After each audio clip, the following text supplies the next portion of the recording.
Hello viewers, नमस्कार। आप सभी का अनअकैडमी आईएएस बीपीएससी के यूट्यूब चैनल पर स्वागत है। सो फ्रेंड्स, रिसेंटली बिहार की इलेक्शंस ओवर हो चुकी है। एनडीए को एक लैंडस्लाइड विक्ट्री मिला है। Opposition has been completely rattled और एक नया गवर्नमेंट, एक strong government, a government with 2/3 of majority, इससे ज्यादा आप स्टेबिलिटी की मांग नहीं कर सकते हैं। और अगर ऐसी स्टेबिलिटी है तो ऑब्वियसली डिसीजन मेकिंग काफी फास्ट होगा, डिसीजन को जल्दी से इंप्लीमेंट किया जा सकता है और काफी तेज रेट से बिहार की ग्रोथ स्टोरी को अब आगे ले जाने की रिस्पॉन्सिबिलिटी है। Because with great power comes great responsibility, और जो मैंडेट बिहार के लोगों ने दिया है that is obviously a huge mandate. And इसीलिए अब सरकार के पास तो कोई ऑब्वियस एक्सक्यूज नहीं होना चाहिए that why a particular thing can not be done. तो आज एक सजेशन है what government should do in this particular 5 year tenure. और वो सजेशन पे जाने के लिए पहले आप इस इमेज को देखकर देखें। और इस इमेज को अगर आप देखेंगे तो आपको लग रहा होगा ये शायद एक एयरपोर्ट है। बिकॉज इस तरीके से एक एयरपोर्ट जो है वो well structured, well organised with all the basic amenities ये रहता है। लेकिन एक बहुत बड़ा ट्विस्ट है दोस्तों, कि ये एक एयरपोर्ट नहीं है बल्कि ये एक रेलवे स्टेशन।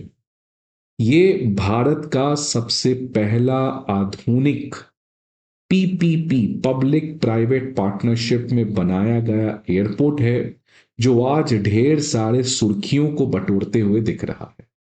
जैसा वंदे भारत ट्रेन है जो भारत की एक मॉडर्न लग्जरी एम्यूनिटी वाली ट्रेन का ब्राइट एग्जाम्पल बना है, वैसे ही ये रेलवे स्टेशन आज पूरे इंडिया को चौंका दिया है दैट एयरपोर्ट की जैसा with same standard, with same everything, एक रेलवे स्टेशन भी हो सकता है। अब कौन है ये रेलवे स्टेशन, आप गेस कर सकते हैं। But before going and understanding that, let me discuss about national monetisation pipeline, जिसके अंदर इस नए ब्रांड रेलवे स्टेशन को एग्जीक्यूट किया गया है। फ्रेंड्स, नेशनल मॉनेटाइजेशन पाइपलाइन के बारे में शायद आपने सुना होगा। 2021 में प्राइम मिनिस्टर मोदी ने इसको लॉन्च किया था और इसका एक ही ऑब्जेक्टिव था, monetisation of the existing assets. आपने देखा फ्रेंड्स कि किसी भी स्टेट के पास या सेंट्रल गवर्नमेंट की जो प्रॉपर्टी होती है वो बहुत प्राइम लोकेशन पे होती है। लेकिन वो प्राइम लोकेशन की प्रॉपर्टी होने के बाद उस प्रॉपर्टी को हम इस तरीके से यूज नहीं करते हैं जिससे मैक्सिमम रेवेन्यू जनरेट हो, ना ही लोगों के लिए बेसिक सुविधाएं हैं। तो इसकी वजह से जो गवर्नमेंट की एसेट्स है जिसकी रेवेन्यू काफी ज्यादा होनी चाहिए, वो इतनी ज्यादा अंडर यूटिलाइज रहती है, जिससे वो रिसोर्स, जो प्रॉपर्टी है, जो एसेट है, वो तो डैमेज हो ही रहा है, लेकिन साथ साथ लोगों को भी एक बहुत बड़ा इनकन्वीनियंस होता है। इसी कॉन्टेक्स्ट में 2021 में प्राइम मिनिस्टर मोदी ने ग्रैंड स्कीम लॉन्च किया था कि क्यों ना हम अपने एग्जिस्टिंग एसेट्स को मोनेटाइज करते, बेचे नहीं। ऑपोजिशन कह रहा था कि आप इसको बेच रहे हैं, बेचने का कोई सवाल ही नहीं है। इसको क्यों ना मैं मोनेटाइज कर दूं for a specific duration of time to a private sector, कि भाई आप 20 साल के लिए मैं एसेट आपको दे रहा हूं, आप 20 साल तक ये एसेट रखो, इससे रेवेन्यू जनरेट करो। अगर आप 100 रुपए रेवेन्यू जनरेट करते हो तो 20 रुपए हर साल मुझे देना। अब प्राइवेट सेक्टर को क्योंकि रेवेन्यू मैक्सिमाइज करना है तो ऑब्वियसली उस एसेट को वो बहुत प्रॉपर तरीके से यूटिलाइज करने का प्रयास करेगा। और यही चीज आप देख सकते हैं एयरपोर्ट्स के केस में, कि जितने भी एयरपोर्ट आप देखते हैं, जब आप जाते हैं तो वो एयरपोर्ट बनाता कौन है? एयरपोर्ट अथॉरिटी ऑफ इंडिया, जो कि एक गवर्नमेंट की कंपनी है। एयरपोर्ट बन जाता है, फिर इस एयरपोर्ट को ऑपरेट करना, मेंटेन करना, इसमें जितने भी रिपेयर जो भी चीजें हैं, वो सब एक प्राइवेट सेक्टर करता है।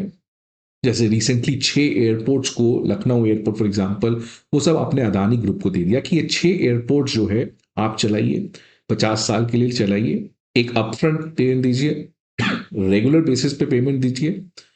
तो इस तरीके से दोनों के लिए विन विन सिचुएशन होता है। गवर्नमेंट के लिए फायदा हो जाता है कि उनके जो एग्जिस्टिंग एसेट्स हैं वो बेस्ट तरीके से यूटिलाइज हो रहे हैं, और प्राइवेट सेक्टर के लिए सबसे बड़ा बेनिफिट है कि उसको बनाने का रिस्क नहीं है। बिकॉज अगर प्राइवेट सेक्टर एक रेलवे प्लेटफॉर्म बनाएगा या एयरपोर्ट बनाएगा या कुछ भी बनाएगा तो उसको तो पहले जमीन एक्वायर करना है, और उस जमीन एक्वायर करने में ही उसके लिए बहुत मुसीबत हो सकती है। सो वो जो एग्जीक्यूशन रिस्क है जिससे प्राइवेट इन्वेस्टमेंट बचना चाहते हैं वो खत्म हो जाएगा। तो ये एक ऐसा ब्लेंड है जो कि 1991 के पहले नहीं था।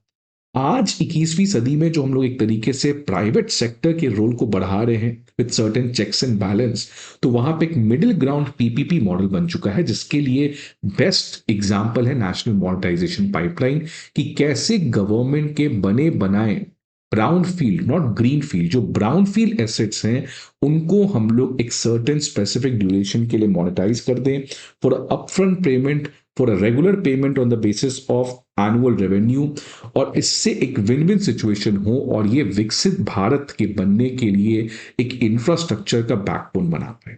और इसी एनएमपी के अंदर जो पहला एयरपोर्ट को मोनेटाइज किया गया, जिसके अंदर प्राइवेट सेक्टर ने अपने रेवेन्यू को मैक्सिमाइज करने के लिए एक नया अवतार में इस रेलवे स्टेशन को बनाया, वो है फ्रेंड्स भोपाल में रानी कमलापति रेलवे स्टेशन भोपाल में, जो भारत का आज पहला प्राइवेट रेलवे स्टेशन बन चुका है with all the amenities, luxury facilities and world class travel experience.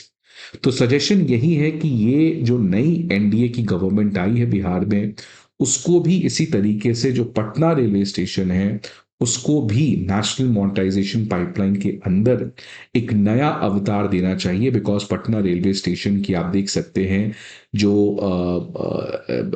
Location है वो बहुत सुप्रीम है। आप देख सकते हैं कि पटना रेलवे स्टेशन से जस्ट हनुमान मंदिर है, बहुत लोग हनुमान मंदिर आते हैं, तो क्यों ना हम लोग पटना रेलवे स्टेशन में ही एक छोटा सा अच्छा सा गेस्ट हाउस ओपन करते, जिससे अगेन रेलवे स्टेशन की रेवेन्यू बढ़ेगी। I am just giving an example, but क्या पटना रेलवे स्टेशन को एक नया अवतार, एक नया आउटलुक, बिकॉज इस गवर्नमेंट ने ऑलरेडी इंफ्रास्ट्रक्चर पे काफी ज्यादा फोकस किया है, तो क्यों ना हम अपने रेलवे स्टेशन, अपने बस स्टैंड, इन सभी को मोनेटाइज कर दे फॉर अ स्पेसिफिक ड्यूरेशन। तो देख सकते हैं फ्रेंड्स, रानी कमलापति रेलवे स्टेशन जो है, जिसको पहले हबीबगंज रेलवे स्टेशन कहा जाता था, ये इंडिया की पहली प्राइवेटली ऑपरेटेड रेलवे स्टेशन है जो पीपीपी मॉडल में बनाई गई है at a cost of 450 crore. तो फ्रेंड्स, मैं कुछ इमेजेस आपको दिखाना जरूर चाहूंगा कि ये देखिए रानी कमलापति रेलवे स्टेशन है। आपको जरूर लग रहा होगा कि ये एक एयरपोर्ट है, और एयरपोर्ट से भी इनफैक्ट ज्यादा एडवांस फीचर्स यहाँ पे देखने को मिल रहे हैं। ये ट्रेंडिंग सा वाईफाई सेल्फी पॉइंट भी यहाँ पर बना दिया गया है। सबसे खास बात है कि इस एयरपोर्ट, जैसे आप एयरपोर्ट में देखेंगे तो कार्गो फैसिलिटीज होते हैं, तो वैसे रेलवे स्टेशन ये रहा, और रेलवे स्टेशन में जो भी कार्गो है इसके लिए यहाँ पे डिपो बना दिए गए हैं। फॉर एग्जाम्पल, जितने भी हमारे इंडियन पोस्ट के चीजें जाते हैं तो उसका एक ऐसा बना दिया गया है। तो मतलब जो भी चीजें हैं कार्गो बेसिस के लिए, उसके लिए एक अलग से टर्मिनल आपने बना दिया है, जो कि अगेन कनेक्टिविटी को काफी ज्यादा एनहांस करेगा। मल्टी मॉडल फैसिलिटी है यहाँ पे। आइए, आने वाले समय में मेट्रो भी यहीं से आपको मिल जाएगा, बस स्टैंड भी यहीं से मिल जाएगा, कैब्स भी यहीं पे मिल जाएंगे। जैसे आप एयरपोर्ट देखेंगे तो एक तरफ ऊबर बना रहता है, एक तरफ ओला बना रहता है, ऊबर पिकअप, ओला पिकअप। तो वैसे ही अब हर एक लेवल पर अलग अलग फैसिलिटीज को यहाँ पर बनाए जाएंगे।